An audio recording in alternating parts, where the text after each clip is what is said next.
એ તો આ દેશને ગુલામ બનાવી અને એના ઉપર રાજ કરવાની માનસિકતા એ હું નથી કહેતો, એના ગોવલકરે એની ચોપડીમાં લખેલી છે કે જેટલી પ્રજા હાલાકીમાં હોય, ગરીબ હોય, એના ઉપર રાજ કરવાની મજા આવે.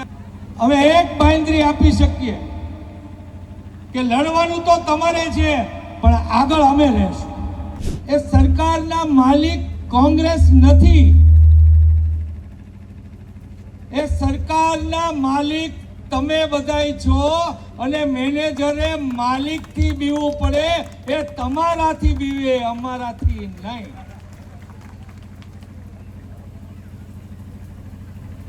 કોઈ કહેતું હોય કે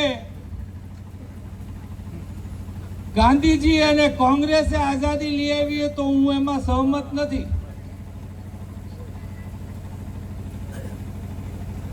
ગાંધીજીનો વિચાર અને કોંગ્રેસે આ દેશને સંગઠિત કરવાનું કામ કર્યું, અને જ્યારે આ દેશ એમ બોલી ઉઠ્યો કે અમને તમારું રાજ મંજૂર નથી, ત્યારે અંગ્રેજોએ ભાગવું પડ્યું હતું. પણ તમને સંગઠિત કરવામાં ગાંધીજી, નહેરુ, કોંગ્રેસના અનેક ભાઈ, હમણાં ભાઈ જિગ્નેશભાઈ વાત કરી એમ અનેક લોકોએ અનેક તકલીફો આ દેશના લોકોને જગાડવા માટે કરી, ઉઠાવી, જેલમાં રહ્યા, મહેલ મૂકીને નહેરુ જેવા લોકો જેલમાં રહ્યા, અને આ દેશને આઝાદ કરાવ્યો. શેના માટે? તો કે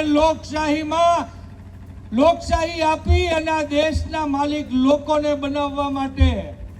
અને જે આરએસએસ, જે પીઠું હતી અંગ્રેજોની, કમનસીબે ભારતના લોકો એને ઓળખા નથી, ઓળખતા હવે માંડ થયા છે આટલા વર્ષે.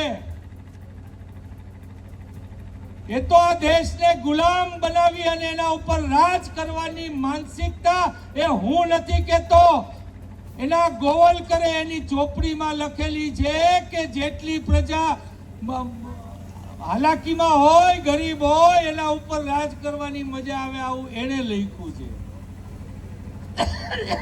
આ ही માનસિકતાની સરકાર અત્યારે બેઠી છે.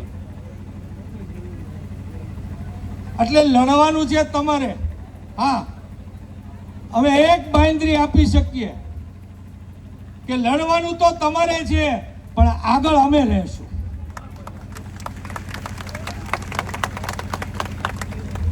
આજે હું તમને પૂછવા માંગુ છું, તમે 30, 40, 50 વર્ષથી જે ઘરમાં રહ્યો છો,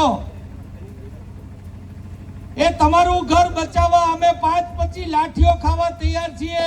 તમે 30, 40 વર્ષથી જે ઘરમાં રહ્યો છો, એ મકાન માટે તમારે 30 લાકડીઓ ખાવાની તૈયારી છે કે નહીં? આ અવાજ મારો નહીં. આજે હું તમારી પાસે વારીએ ઘડીએ બોલાવીશ. અહીંયા પોલીસ છે, એની નોંધ લે, કેમ કે આ પોલીસ પાસે આપણને લાઠી મારવા સિવાય એની પાસે કોઈ હથિયાર નથી. ભાજપના પીઠું બનવાની ફરજ પડે એને, તો પણ આપણને મારી શકે, આપણને ગોળીએ દેવામાં એને 17 વિચાર કરવો પડે. અને ભાઈ બેઘર થઈ અને પાછી છોકરાઓની જિંદગી બગાડવા કરતા ગોળી ખાવી પડે તોય ખાઈ લેવી પડે. અને અહીંયા મને વાંધો નથી, છોકરાઓ મોટા થઈ ગયા છે, બધું સંભાળી લે. અમને ઘણી વાર પોલીસ પકડી છે, એટલે અમે કઈક ભાઈ પકડતા નહીં. એટલે કે કેમ? મેં કીધું પકડશો તો અમે જામીન નથી જોતા, તમને જેલની બીક બતાવી જ ને, પોલીસ સ્ટેશનની બીક બતાડવી જ ને. તમે પોલીસ સ્ટેશન મૂકો, અમે જેલમાં જ જાવ, અમે જામીન જ નહીં લઈ. અને એ અમારા ઉપર કેસ કરે એવું 4-5 વખત અમે જેલમાં જઈએ. પછી પોલીસને એમ થયું કે આ તો જેલથી નથી પીતા. અમે જાય કમિશનર આગળ તો કઈ કે સાહેબ તમારી આગળ લાઠી સિવાય કઈ નથી, કેમ કે અમે બળાત્કારી નથી, અમે ખૂની નથી, અમે લૂંટારા નથી, અમે ચોર નથી. ચોરોની તો સરકાર બેઠી છે, ચોર અમે નહીં, અમે તો સાવકાર અહીંયા બેઠા છીએ આ ચોકમાં. આજે કલેક્ટરને કીધું છે એ શું જવાબ દે છે એ લેવા જ પહેલા ગયા હતા, પછી તમારી પાસે આવ્યા છીએ. આજ કલેક્ટર નામે કીધું છે કે મારા બાપલિયા તમારો પગાર અને તમારી ટ્રેનિંગ એ અમારા પૈસામાંથી થયું છે અને તમને સઘળા અધિકાર આ ગવર્મેન્ટના નથી, સઘળા અધિકાર કલેક્ટરના હોય છે અને કલેક્ટર સરકારને ન ગમે તો બહુ તો એની બદલી કરી શકે, એને કાઢી મૂકી ન શકે. એ તો એને બંધારણે કવચ આપ્યું છે. પગાર આપણા પરસેવાનો, ટ્રેનિંગ આપણા પરસેવાની. એટલે મારા બાપલિયા થોડાક પૈસા હાટું થઈ, હું થોડાક જ કહીશ. ઓલા સુરેન્દ્રનગર વાળા કેટલું 1500 કરોડ કીધા ને, એ બિચારો જ છે. 1500 કરોડમાં એની પાસે 25 ની વધવા દીધો, ભાજપિયા મગાવી લીધા હશે. નો વધવા દે અધિકારીઓ આગળ એમ કઈ પૈસા વાળા. અરે આ મોદી અને આ અમિત શાહ, આ તો તમે બીતા નહીં, એ સૌથી મોટા બીકણા છે. અને ભાઈ હાવ નજીકથી ઓળખું છો. 2002 માં લડવા આવ્યા ને ત્યારે મારું ઓફિસ છે ને એ કોંગ્રેસનું કાર્યાલય હતું અને હું ધારાસભ્ય હતો ત્યારે ભાઈ મોદીભાઈ ત્યારે સીએમ હતા, એટલે આમાં મળતા. હું બોલાવતો નહીં, એ જુદી વાત છે. અને હું જેને ઓળખું એમ નહીં, પણ હામાં મળે તો એમ કે કાંઈ ઇન્દ્રનીલ હું હામું ન જોઉં તોય કે. અને મને બતાવતા નથી. હું કામ કેમ કે હું કહું છું કે કાચના ઘરમાં બેઠા છો ભઈલા. આ અધિકારીઓ, આ પોલીસ, આ ભાજપિયાઓ, ધ્યાન રાખજો. તમે કાચના ઘરમાં બેઠા છો, અમારી એકાદી બારી ફોડશો તો તમારું કાચનું ઘર અમે તોડી ફોડી નાખશું. અમે એ બિક્કનની ઓલાદ નથી કે અમે એવા વેપારી નથી બની ગયા કે અમને થોડુંક નુકસાન જાય એની ચિંતા કરીએ. અમારા નુકસાનનો હિસાબ કરશો તો હારે માંડી લેજો કે અમે વળગીએ ત્યારે તમારું કેટલું નુકસાન કરશું. અરે આરટીઆઈ ને વળગી ગયા, ધંધો અને રાજકારણ મૂકી દીધું તો ઉભા હળગાવી નાખીએ ને એવા કૌભાંડો છે.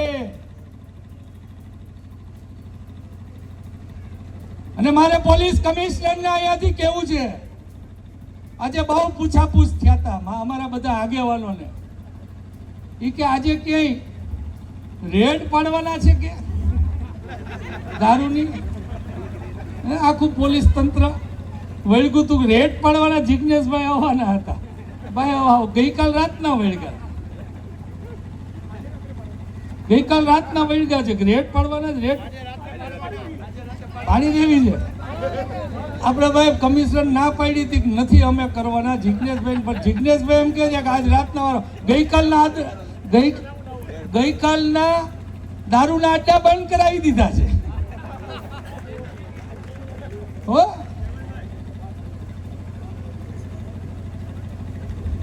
તમે દારૂ ગામને પાય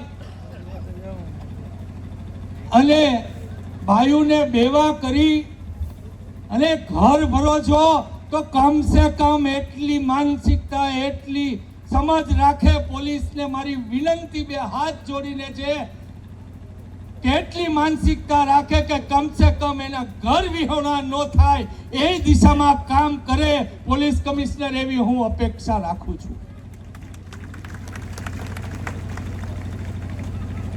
લડાઈ ફરીથી કહું છું, અને જો ઊભા રહેવાના હો તો જ આ પડજો, નકર બોલતા નહીં.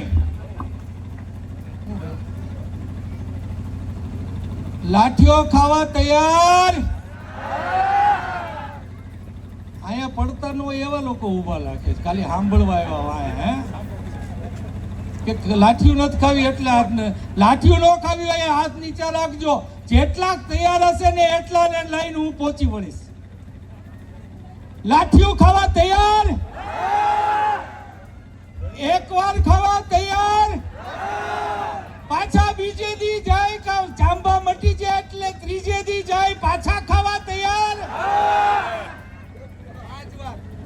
7 વાર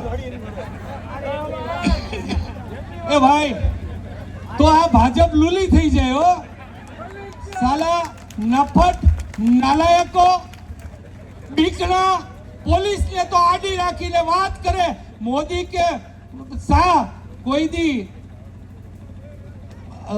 ગૃહમંત્રી કે સીએમ ન બન્યા ત્યાં સુધી પોલીસ સામે ફરકતા નહોતા એવા તો બીકણા છે અને ચારેય બાજુ કવચ આવી ગયું પોલીસનું પછી હોશિયારી ચાલુ કરી છે એવા બીકણા છે અને બીકણા ન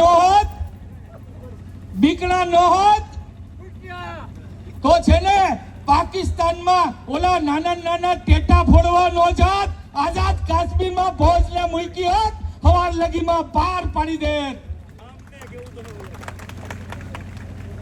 પણ ન્યા મોદીજી બી જાય છે કે હાલું આવું ઘરમાં બેઠો હોય તો માર નાખશે આ પરદેશી તો આ અમેરિકા મને માર નાખશે તો આવો બીકણો છે અને બીકડાઓની ફોજ બીકડી અને લાલચુ જ હોય ભાજપથી ડરવું નહીં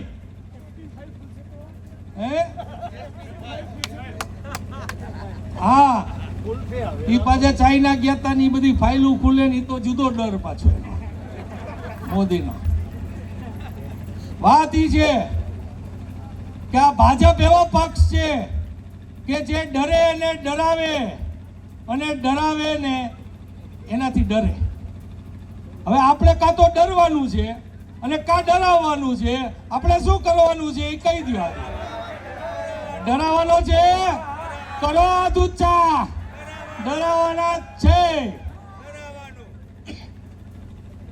આજે અહીંયાથી અમે કલેક્ટરને કહીને આવ્યા છીએ ને અહીંયા જાહેરમાં કહી દઈ હજી તો હું આ 2 દિનો જ ખેલ છે હવે હું જવાનો છું રાજકોટના એક મફતિયાપરામાં હું સભા લેવા જવાનો છું 10 તારીખ સુધી સભા લેવાનો છું અને આજે તમને બધાને પૂછવા માંગુ છું કે આ કલેક્ટર ન્યાય ના આપે તો આપણે કોની આગળ જવાનું ભાઈ જેવો છે એવો સાલો બીકણો છે ઢીકણા છે ફલાણા છે મોદી એવો છે પણ આપણે તો ભાઈ વડાપ્રધાનને કહેવા જવું પડે કે નહીં અને એ જ્યારે 10 તારીખે રાજકોટમાં આવતા હોય તો જવું પડે કે નહીં તેદી પોલીસની લાઠી ખાવા તૈયાર રહેવું પડે કે નહીં એ પહેલા આપણે 10 તારીખ પહેલા એકાદ દિવસ લાઠીનું રિહર્સલ કરી લેવું જોઈએ કે નહીં આ બસ આ બધું તમને તમે કયો છો હું તો ખાલી વચલો માણસ છું આગળ ઊભો હોઈશ પણ વચલો માણસ છું તમે કયો છો ને પોલીસ લઈ જાય વાત કે ભાઈ અમે આમ તૈયાર છીએ અને બહેનો જેટલી મજબૂત જણ ન હોય અને બહેનો જેટલી ઘર માટે લાગણી જણને ન હોય બાળકોની ભવિષ્યની ચિંતા બહેનોને જેટલી હોય એટલી ભાઈઓને ન હોય અને મને લાગે છે એટલે જ બહુ મોટી માત્રામાં બહેનો આવી છે ભાઈઓ ભાગી જાય તો મારી હાલે લાઠીઓ ખાવા ઉભા રહેશો ને આ વાત ખતમ